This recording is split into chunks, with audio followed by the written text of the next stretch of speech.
warahmatullahi wabarakatuh. Waalaikumsalam warahmatullahi wabarakatuh.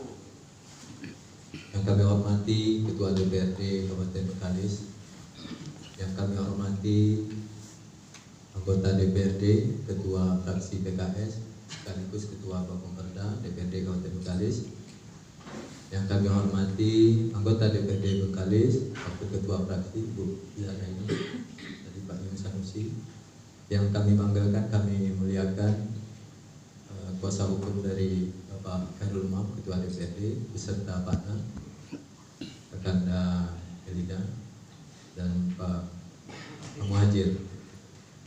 Suatu kebanggaan kami bisa bersama duduk di sini, biasa menengok di televisi saja, dan berita yang warawiri di sana sini berkaitan dengan pembelaan masyarakat yang terdiskriminasi. Konferensi pers ini kalau bagi saya ada dua status yang melekat pada diri saya. Yang pertama selaku Wakil Ketua DPRD yang turut dimosi tak percaya bersama Ketua DPRD Kabupaten Bengkalis. Sudah panjang lebar disampaikan oleh Ketua. Apa yang menjadi tuntutan itu hanya bisa kita lihat di media massa. Belum kita terima secara tertulis apakah dua pimpinan lain yang ikut menandatangani itu mendisposisinya, atau ada pihak lain yang punya kekuatan besar lagi di DPRD sehingga surat yang ada itu tak bisa kami akses. Padahal secara sah dan secara terlegitimasi oleh aturan dan perundangan bahwa Bapak Khairul Umam dan saya masih menjabat sebagai Ketua dan Wakil Ketua DPRD Kabupaten Bengkalis. Izinkan saya menjelaskan apa yang sudah saya tulis dan mungkin ada beberapa tambahan, mungkin nantinya ada yang tidak tertulis. Dalam kapasitas saya baik sebagai Wakil Ketua DPRD dan Ketua Dewan Pimpinan Daerah Partai Golkar Kabupaten Bengkalis, terhadap situasi terkini rentetan pergantian antar waktu oleh Partai Golkar yang dikeluarkan oleh DPP Partai Golkar, kami pertama mengucapkan permohonan maaf kepada Ketua DPRD beserta keluarga besar yang sudah disampaikan panjang lebar karena tegak lurus terhadap aturan penegakan Undang-Undang Nomor 23 Tahun 2014, PP 12 Tahun 2018 mengenai tata tertib, kemudian mengacu juga kepada PKPU Nomor 10 Tahun 2023, sehingga mengakibatkan seolah-olah Ketua DPRD ikut campur atau berpihak kepada Partai Golkar. Jadi kami keluarga besar Partai Golkar Kabupaten Bengkalis mengucapkan permohonan maaf sedalam-dalamnya kepada Ketua DPRD. Namun sebelum saya sampaikan kronologis, saya menyampaikan ada dua peristiwa besar, yaitu peristiwa politik dan peristiwa hukum. Peristiwa politik sudah berlangsung lama, berlangsung dengan cepat. Peristiwa hukum tentunya efek dari peristiwa politik berjalan dengan tentu tidak dalam kapasitas Golkar mengaturnya, tentu dalam koridor hukum. Oktober 2021, DPD Partai Golkar Kabupaten Bengkalis menginstruksikan kepada seluruh anggota fraksi Partai Golkar untuk mengisi menyerahkan formulir bakal calon legislatif Partai Golkar tahun 2024. Namun hingga memasuki tahun 2023, formulir tersebut tidak diserahkan anggota fraksi kepada DPD Partai Golkar Kabupaten Bengkalis kecuali terhadap 2 orang. Jadi yang mengisi itu saya sendiri, Syahrial, dan Pak Asmara. Jadi 6 orang anggota fraksi aktif yang di DPRD itu tidak mengisi sampai di hari terakhir pendaftaran bakal calon legislatif dari Partai Golkar. 2 Februari 2023 kami mendapat isu, dan isunya sangat berkembang di masyarakat, bahkan lebih tahu orang lain daripada kami, semakin menguat bahwa 6 orang ini terindikasi pindah partai lain. Selanjutnya, DPD Partai Golkar berkomunikasi dengan DPD 1 dan DPP membentuk tim investigasi. Di awal Maret, tepatnya tanggal 3, tim investigasi menemukan alat bukti lengkap bahwa benar 4 orang anggota fraksi Partai Golkar telah pindah partai, dibuktikan nomor KTA lengkap. Dan dalam keterangan tersebut, dalam bukti yang kami dapatkan, sudah 1 tahun menjadi anggota partai lain. Jadi bayangkan, kami itu tidak tahu bahwa ada partai di dalam partai selama 1 tahun. Itu terakhir kami bentuk tim investigasi dapat di awal Maret. Keempat, untuk menguji kebenaran informasi ini, tim investigasi mulai menyurati anggota fraksi Partai Golkar, di antaranya saudara Ruby Handoko alias Sako. Nah, terhadap yang lain kami tunda pemanggilannya. Kenapa? Karena kami hitung ini satu paket semua. Jadi kalau tahu satu, insya Allah akan terbuka semuanya.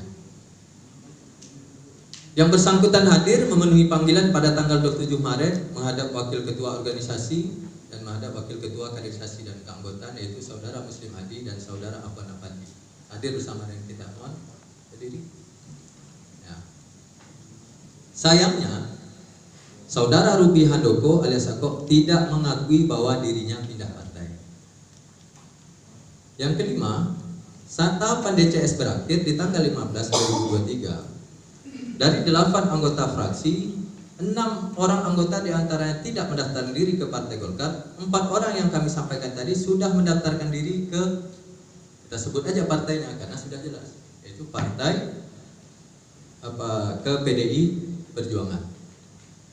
Sedangkan 2 orang lagi ini masih kami selidiki karena terindikasi juga pindah ke salah satu partai. Tak bisa kami sebutkan karena ini masih indikasi. Artinya, tapi pelanggaran yang mereka lakukan adalah tidak tegak lurus terhadap instruksi Partai Golkar untuk mendaftarkan diri kembali ke Partai Golkar, karena mereka sejatinya adalah masih fraksi Golkar.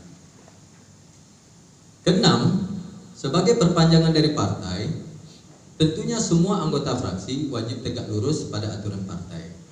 Selagi kebijakan yang dibuat tidak bertentangan dengan AD/ART partai, tentunya akan berlangsung secara normal dan normatif. Sedangkan melanggar aturan saja ada sanksi, apalagi kalau sudah berkhianat serta pindah partai.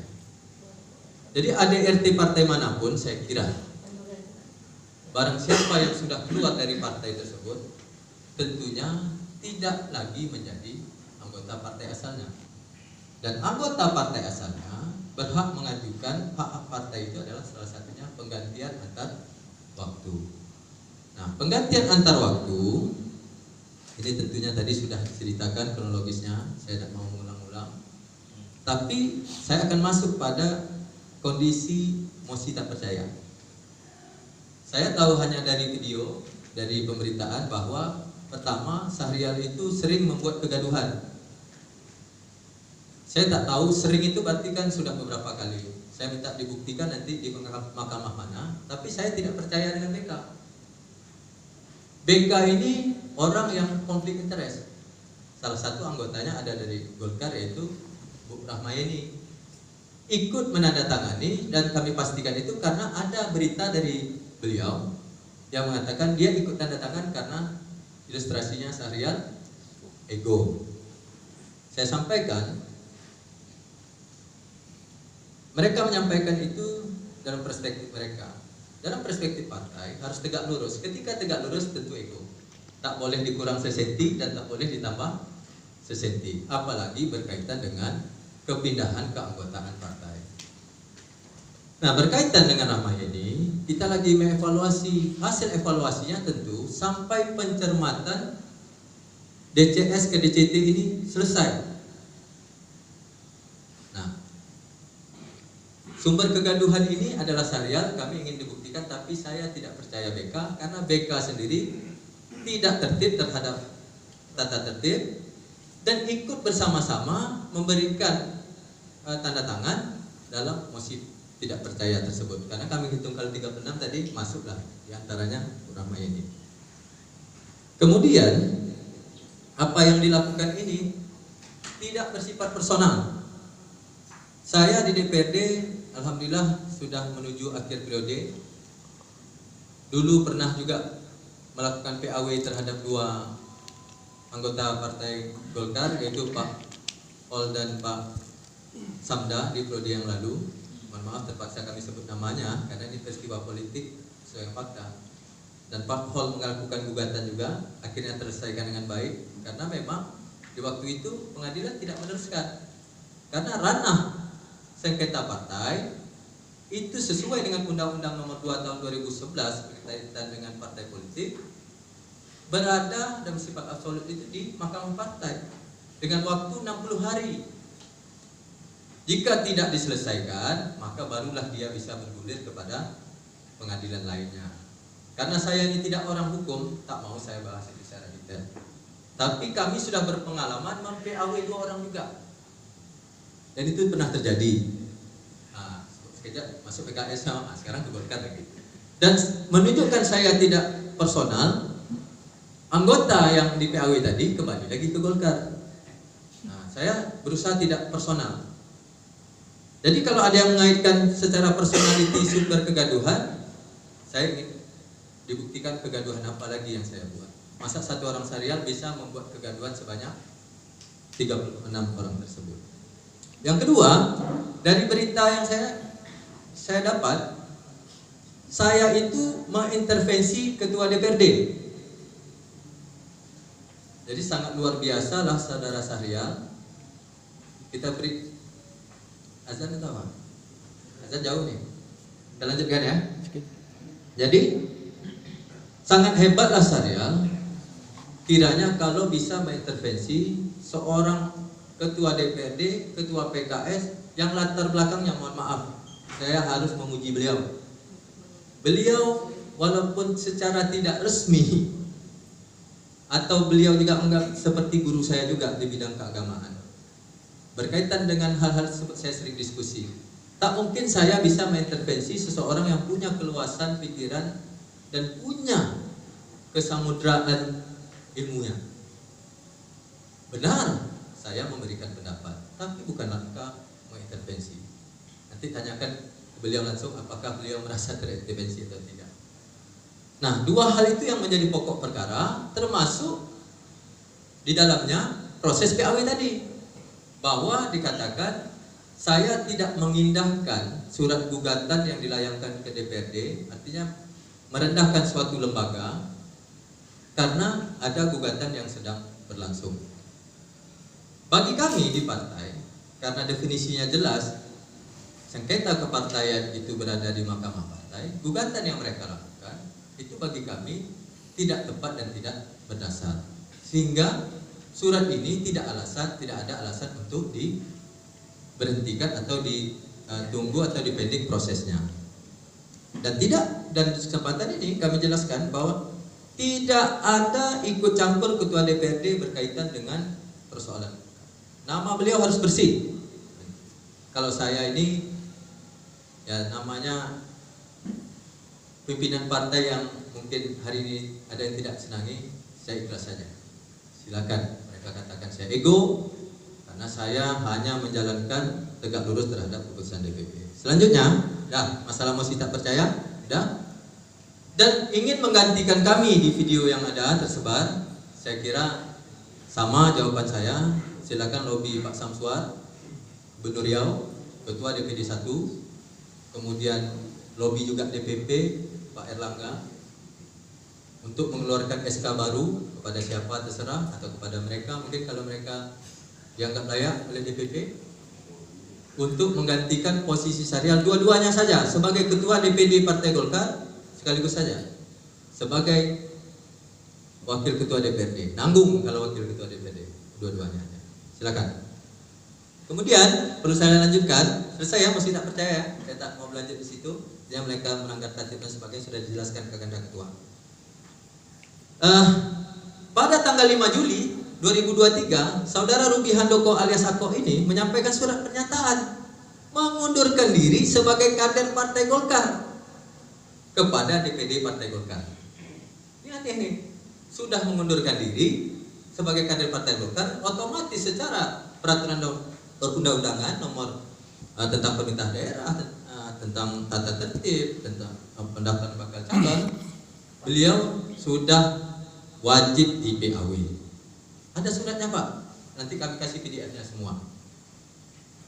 Terhadap yang 3 lagi, kami berdasarkan data dan proses pengumuman tanggal 18 DCS bahwa benarlah adanya terdaftar di KPU. Yang kami hari ini adalah kenapa KPU memberikan status memenuhi syarat sebagai DCS, sementara 3 orang ini belum pernah menyampaikan surat pengunduran diri kepada partai kami. Kami sudah konfirmasi, katanya tidak kewenangan mereka memastikan surat itu sampai di kami atau tidak. Tapi kalau saudara Akok kami sampaikan benar, beliau 5 Juli sudah mengundurkan diri sebagai kader Partai Golkar. Terus tepat pada tanggal 31 Juli 2023, DPP Partai Golkar mengeluarkan surat seperti yang disampaikan oleh Ketua DPRD tadi, bahwa telah sanksi karena pindah partai ke partai yang saya sebutkan di awal tadi. Setelah tanggal 31 Juli, keluarlah di 4 Agustus surat keputusan persetujuan penggantian antar waktu PAW terhadap 4 orang ini yang notabene hari ini menggugat di Pengadilan Negeri. Tentunya DPP Partai Golkar ini bukan partai yang baru kemarin, dan tak sedikit yang dilantik yang diberhentikan juga. Tentu sudah punya mekanisme, data-data, penelusuran dan sebagainya, sehingga ADRT juga, kami ini lembaga yang terdaftar di Kemenkumham, sehingga sesuai dengan ADRT menyetujui 4 orang yang tadi jelas-jelas terdaftar. Nah, kenapa kita bilang tak gegabah? Terhadap 2 orang DPP tidak mengeluarkan karena belum dapat bukti mendaftar di partai lain. Nah, ini menunjukkan kecerdasan dari DPP. Jadi memasuki tanggal 7 Agustus 2023, kami DPD Partai Golkar meneruskan surat pemberhentian ini. Pada tanggal 14 Agustus 2023 kami menerima informasi adanya gugatan. Nah, mulailah main barang tuh kan. Ada pemberitaan dan sebagainya. Banyak kawan menelpon, tapi saya menggunakan hak jawab saya biar seperti ini, supaya satu pemberitaannya tidak berbalas pantun. Tanggal 13, dalam rapat paripurna pembentukan panitia khusus rancangan peraturan daerah, perlu sampaikan ya Ketua ya. Yang memimpin itu bukan saudara Khairul Umam, bukan saudara Syahrial. Yang memimpin itu adalah orang yang ikut menandatangani mosi tak percaya itu adalah saudara Sofian. Karena ketidaktegasannya, saya sampaikan apa ketidaktegasan, bahwa berkaitan dengan pansus, yang saya jelaskan, karena berita yang beredar bahwa Golkar tidak mengirimkan, betul. Tapi nama mereka yang tak dikirimkan, pandangan umum kami sampaikan, namanya kami sampaikan. Terakhir, nama yang kami masukkan itu adalah Asmara, Rahmayedi, dan Hendri SAG. Tapi tetap mereka tak terima. Dan sayangnya pimpinan DPRD waktu itu memancing suasana supaya tak kondusif, tetap menunggu 4 orang ini tetap harus dimasukkan. Sebutkan di mana tatib dan aturan yang boleh memaksa fraksi untuk memberikan tugas kepada anggota fraksi. Kalau betul ada hari ini, masukkan semua.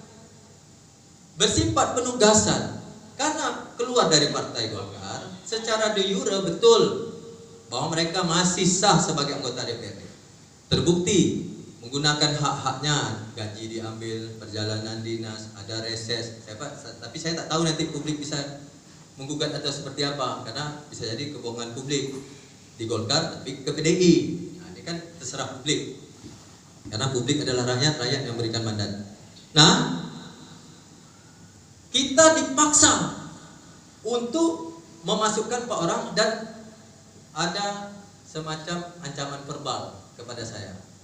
Kalau tak dimasukkan, dah siap dah, kata Pak Sofian kepada saya. Disaksikan oleh Bang Khairul Umam, artinya dah siap dengan konsekuensi, sambil memegang seorang staf saya yang saya menganalogikan itu, saya menanalogikan, bisa saja dipindahkan atau seperti apa. Saya menjawab dengan rasa yang sangat emosional, tapi dengan nada yang datar. Silakan, karena saya tidak berada di ranah kekuasaan yang bisa menahan, memindahkan dan sebagainya. Oh gitu. Sepulang dari itu, yang dapat kabar saya di subuh hari bahwa rapat paripurna tetap dipending. Dan yang memimpin itu bukan kami berdua, jadi tidak pernah kami menggagalkan paripurna. Dan paripurna itu perlu dicatat, bisa berlangsung tanpa atau dengan adanya Golkar. Karena 7 fraksi, ada 6 fraksi lagi yang bisa berjalan. Dan kita meminta kemarin kepada pimpinan sidang untuk meninggalkan Golkar atau masukkan Golkar sampai urusan kami selesai. Tapi yang bersangkutan pimpinan tetap ingin diakomodir pendapat ini. Sampai ada rapat pimpinan setelah seharinya. Keputusannya saya sampaikan pada Bang Khairul Mambang buat pilihan berjalan dengan Golkar atau tidak Golkar. Tapi pilihannya sangat aneh. Pertanyaannya pilihannya dua, tapi muncul opsi baru. Opsi barunya semua fraksi menarik diri dengan alasan kebersamaan dan jiwa korsa. 2 periode saya di Dewan, baru sekali ini saya dengar bahwa ada kebersamaan dan jiwa korsa di DPRD. 2 periode, Pak. Yang ada biasanya saya selaku ketua fraksi Golkar, saya haramkan untuk intervensi dengan kebijakan partai dan kebijakan fraksi lain. Saya haramkan itu. Kalau ada, gugat saya. 2 periode, Pak. Ketua fraksi tak tergantikan juga, karena saya yang buat SK itu, Pak. Nah, manuver politik dengan mosi tidak percaya ini tentu tidak berdasar. Saya tak mau jelaskan lagi. Abang dah tadi dah banyak betul. Saya mau ikut juga keluar air mata, Bang. Usah cakap lagi. Payah nak cakap. Omah bertanya anak saya belum bisa bertanya karena dia di asrama dan sebagainya. Kalau kawan, alamak, nak dijawab salah karena diulang terus. Saya ngapa gitu? Tentu kita ulang cerita yang sama gitu. Capek kita. Dan itu mengganggu psikis saya juga. Kemudian DPD Partai Golkar Kabupaten Bengkali berusaha menjalankan amanat pasal 11 ayat 2 huruf C Peraturan KPU Republik Indonesia nomor 10 tahun 2023 tentang pencalonan anggota DPR, Dewan Daerah Provinsi, Kabupaten Kota yang menegaskan bahwa bakal calon anggota DPR, DPRD Provinsi dan DPRD Kabupaten Kota harus memenuhi persyaratan mengundurkan diri sebagai anggota partai politik peserta pemilu yang diwakili pada pemilu terakhir dalam hal berstatus sebagai anggota DPRD, DPRD Provinsi dan DPRD Kabupaten Kota yang dicalonkan oleh partai politik peserta pemilu yang berbeda dengan partai politik yang diwakili pada pemilu terakhir. Diperkuat lagi, mungkin kawan-kawan ada yang sudah dapat surat edaran menteri 2 kali, yaitu surat edaran menteri Kementerian Dalam Negeri nomor 100.2.1.4/436 tentang pemberhentian anggota DPRD Provinsi dan DPRD Kabupaten Kota yang mencalonkan diri dari partai yang berbeda, partai politik yang dipilih pada pemilu terakhir. Jadi suka tak suka, Pak, dari pemahaman kami ya, surat edaran itu menyatakan sampai di November nanti selesailah dia, Pak. Jadi untuk apa kita memperkeruh suasana, mengorbankan masyarakat dengan konflik seolah-olah ini konflik yang memperjuangkan kepentingan masyarakat, padahal ini murni urusan Golkar. Terakhir, kami menghimbau, itu saya menghimbau, perintah tak bisa. Fraksi saya pun tak bisa saya perintah hari ini. Menghimbau kepada semua anggota DPRD untuk membuat situasi menjadi sejuk dan fokus pada tugas masing-masing. Jadi demikianlah konferensi pers saya. Sekali lagi kami kepada masyarakat, kalau ini menimbulkan hal-hal yang tidak disukai masyarakat, Partai Golkar memohon maaf. Karena sejatinya ini bukan niat kami, tapi terekspos sedemikian masif sehingga di luar kemampuan kami untuk membendung. Kami kemarin tuh maunya tak ada pemberitaan, santai aja, nanti selesai dengan sendirinya, ternyata tak bisa itu kami lakukan. Banyak maaf, terima kasih. Untuk sementara, Assalamualaikum warahmatullahi wabarakatuh.